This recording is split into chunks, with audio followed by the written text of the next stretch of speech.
Probably a lot of you know the story of the two salesmen who went down to Africa in the 1900s. They were sent down to find if there was any opportunity for selling shoes. And they wrote telegrams back to Manchester. And one of them wrote, "Situation hopeless, stop, they don't wear shoes." And the other one wrote, "Glorious opportunity, they don't have any shoes yet." Now, there's a similar situation in the classical music world, because there are some people who think that classical music is dying, and there are some of us who think you ain't seen nothing yet. And rather than go into statistics and trends and tell you about all the orchestras that are closing and the record companies that are folding, I thought we should do an experiment tonight. An experiment. Actually, it's not really an experiment because I know the outcome. But it's like an experiment. Now, before we start, I need to do two things. One is I want to remind you of what a 7-year-old child sounds like when he plays the piano. Maybe you have this child at home. He sounds something like this.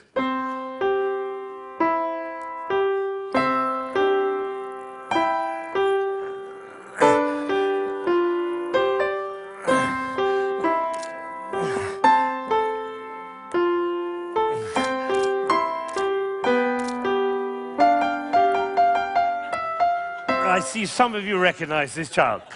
Now, if he practices for a year and takes lessons, he's now 8 and he sounds like this. And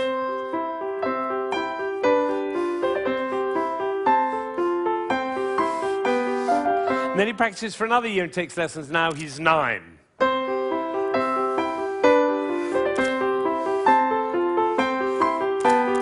And then he practices for another year and takes lessons, now he's 10.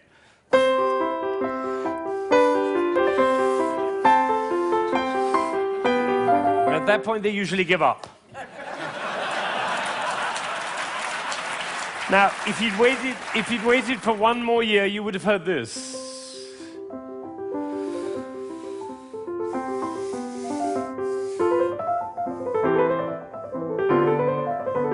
Now, what happened was not maybe what you thought, which was he suddenly became passionate, engaged, involved, got a new teacher, he hit puberty, or whatever it is. What actually happened was the impulses were reduced. You see, the first time he was playing with an impulse on every note.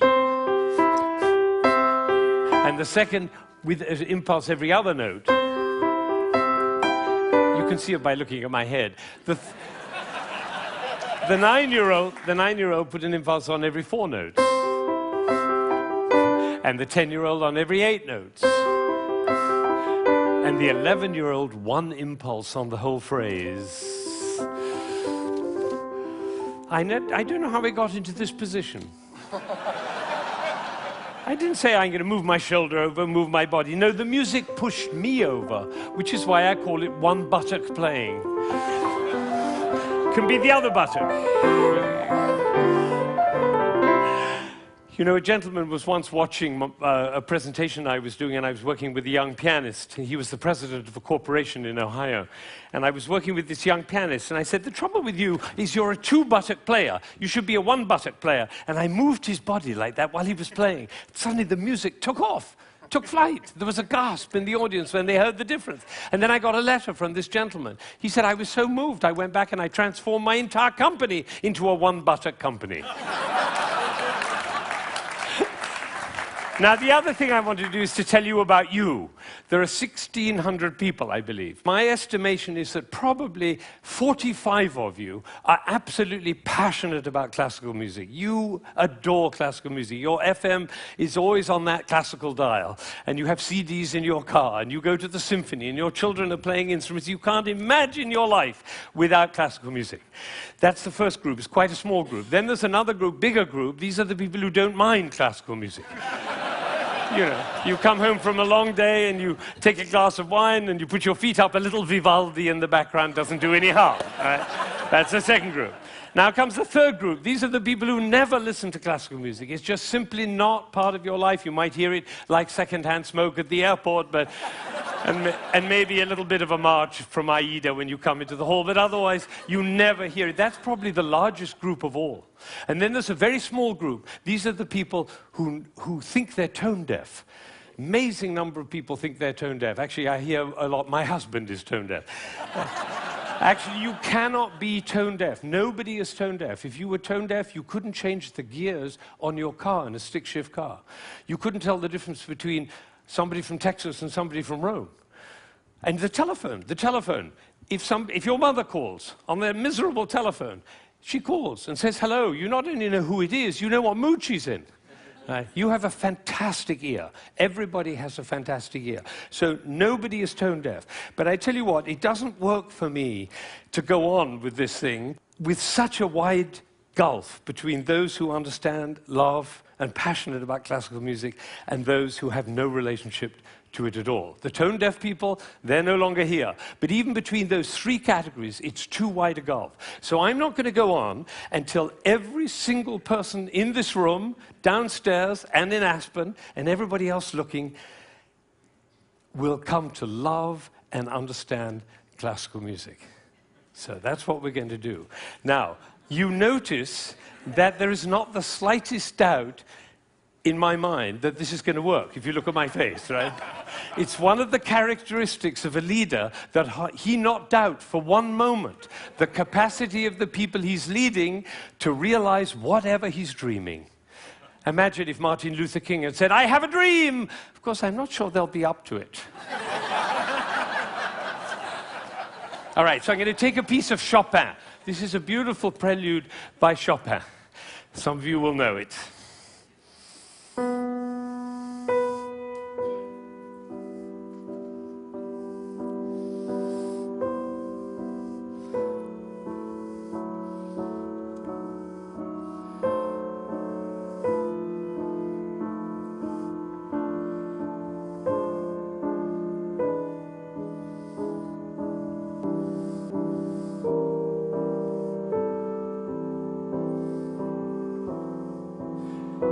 I think probably happened in this room. When I started, you thought, how beautiful that sounds.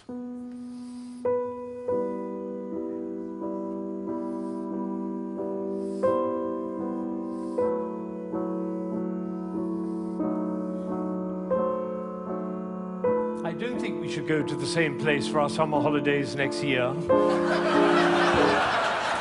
It's funny, isn't it? It's funny how those thoughts kind of waft into your head when we're listening to classical music. And of course, if the piece is long and you've had a long day, you might actually drift off. And then your companion will dig you in the ribs and say, "Wake up, it's culture!" And then you feel even worse. But has it ever occurred to you that the reason you feel sleepy in classical music is not because of you, but because of us? Did anybody think while I was playing, why is he using so many impulses? If I'd done this with my head, you certainly would have thought it.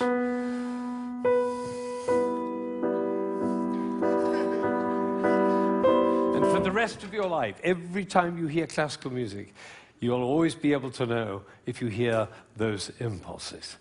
So let's see what's really going on here. We have a B. This is a B. The next note is a C. And the job of the C is to make the B sad. And it does, doesn't it? Composers know that. If they want sad music, they just play those two notes. But basically, it's just a B with four sads. Now it goes down to A. And now to G. And then to F. So we have B, A, G, F. And if we have B, A, G, F, what do we expect next? Oh, that might have been a fluke. Let's try it again. Ooh, the TED choir. And you notice nobody is tone deaf. Is that right? Nobody's, you know, every village in Bangladesh and every hamlet in China, everybody knows. Da, da, da, da, da. Everybody knows who's expecting that E. Now, Chopin didn't want to reach the E there because what will have happened? It'll be over, like Hamlet. Do you remember Hamlet, Act 1, Scene 3? He finds out that his uncle killed his father. You remember, he keeps on going up to his uncle and almost killing him. And then he backs away, and then he goes up to him again and almost kills him. And the critics, all of whom sitting in the back row there, they have to have an opinion. So they say, Hamlet is a procrastinator. Or they say, Hamlet has an Oedipus complex. No, otherwise the play would be over, stupid. That's why Shakespeare puts all that stuff in Hamlet, you know, Ophelia going mad and the play within the play and Yorick's skull and the gravediggers. That's in order to delay until Act 5 he can kill him. It's the same with the Chopin. He's just about to reach the E and he says, oops, better go back up and do it again. So he does it again. Now he gets excited. That's excitement, you don't have to worry about it. Now he gets to F sharp and finally he goes down to E. But it's the wrong chord. Because the chord he's looking for is this one. Right? And instead he does. Now we call that a deceptive cadence. Because it deceives us. I always tell my students, if you have a deceptive cadence, be sure to raise your eyebrows, then everybody will know.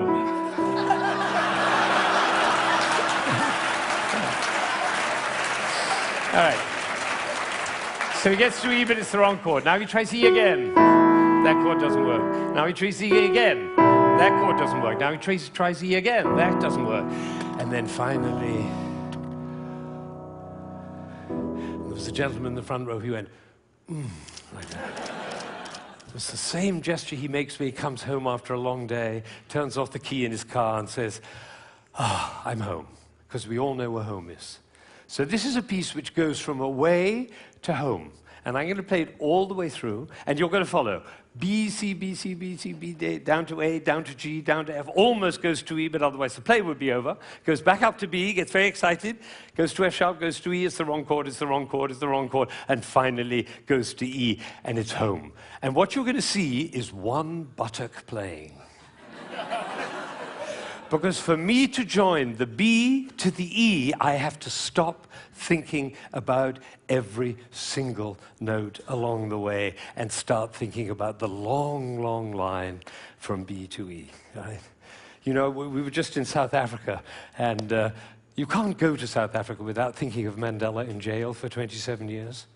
What was he thinking about? Lunch? No, he was thinking about the vision for South Africa and for human beings. That's what cares. This is about vision. This is about the long line, like the bird who flies over the field and doesn't care about the fences underneath, all right? So now you're going to follow the line all the way from B to E. And I have one last request before I play this piece all the way through. Would you think of somebody who you adore who's no longer there? A beloved grandmother, a lover, somebody in your life who you love with all your heart, but that person is no longer with you. Bring that person into your mind, and at the same time, follow the line all the way from B to E, and you'll hear everything that Chopin had to say.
Now, you may be wondering, you may be wondering, you may be wondering why I'm clapping. Well, I did this at a school in Boston with about 70 seventh graders, 12-year-olds. And I did exactly what I did with you, and I told them and explained them the whole thing. And at the end, they went crazy, clapping. They were clapping, I was clapping, they were clapping. Finally, I said, why am I clapping? And one of these little kids said, because we were listening. Think of it, 1,600 people, busy people, involved in all sorts of different things, listening, understanding, and being moved by a piece by Chopin. Now, that is something. Now, am I sure that every single person followed that, understood it, was moved by it? Of course I can't be sure, but I tell you what happened to me. I was in Ireland during the Troubles 10 years ago, and I was working with some Catholic and Protestant kids on conflict resolution, and I did this with them. Risky thing to do, because they were street kids. And one of them came to me the next morning, and he said, you know, I've never listened to classical music in my life, but when you played that shopping piece, he said, my brother was shot last year, and I didn't cry for him. But last night, when you played that piece, he was the one I was thinking about. And I felt the tears streaming down my face, and you know, it felt really good to cry for my brother. So I made up my mind at that moment that classical music is for everybody. Everybody. Now, how would you walk? Because you know my profession, the music profession, doesn't see it that way. They say 3% of the population likes classical music. If only we could move it to 4%, our problems would be over. I say, how would you walk? How would you talk? How would you be if you thought 3% of the population likes classical music? If only we could move it to 4%. How would you walk? How would you talk? How would you be if you thought everybody loves classical music? They just haven't found out about it yet. See, these are totally different worlds. Now, I had an amazing experience. I was 45 years old. I'd been conducting for 20 years, and I suddenly had a realization. The conductor of an orchestra doesn't make a sound. My picture appears on the front of the CD. But the conductor doesn't make a sound. He depends for his power on his ability to make other people powerful. And that changed everything for me. It was totally life-changing. People in my orchestra came up to me and said, Ben, what happened? That's what happened. I realized my job was to awaken possibility in other people. And of course, I wanted to know whether I was doing that. And you know how you find out? You look at their eyes. If their eyes are shining, you know you're doing it. You could light up a village with this guy's eyes. Right, so if the eyes are shining, you know you're doing it. If the eyes are not shining, you get to ask a question. And this is the question. Who am I being that my player's eyes are not shining? We can do that with our children too. Who am I being that my children's eyes are not shining? That's a totally different world. Now, we're all about to end this magical on the mountain week, and we're going back into the world. And I say it's appropriate for us to ask the question, who are we being as we go back out into the world? And you know, I have a definition of success. For me, it's very simple. It's not about wealth and fame and power. It's about how many shining eyes I have around me. So now I have one last thought, which is that it really makes a difference what we say, the words that come out of our mouth. I learned this from a woman who survived Auschwitz, one of the rare survivors. She went to Auschwitz when she was 15 years old, and her brother was 8, and the parents were lost. And she told me this. She said, we were in the train going to Auschwitz, and I looked down and I saw my brother's shoes were missing. And I said, why are you so stupid? Can't you keep your things together, for goodness sake? The way an elder sister might speak to a younger brother. Unfortunately, it was the last thing she ever said to him, because she never saw him again. He did not survive. And so when she came out of Auschwitz, she made a vow. She told me this. She said, I walked out of Auschwitz into life, and I made a vow. And the vow was, I will never say anything that couldn't stand as the last thing I ever say. Now, can we do that? No, and we'll make ourselves wrong and others wrong. But it is a possibility to live into. Thank you.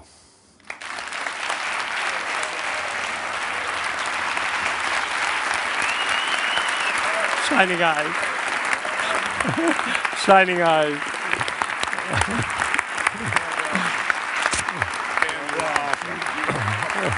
Thank you. Thank you.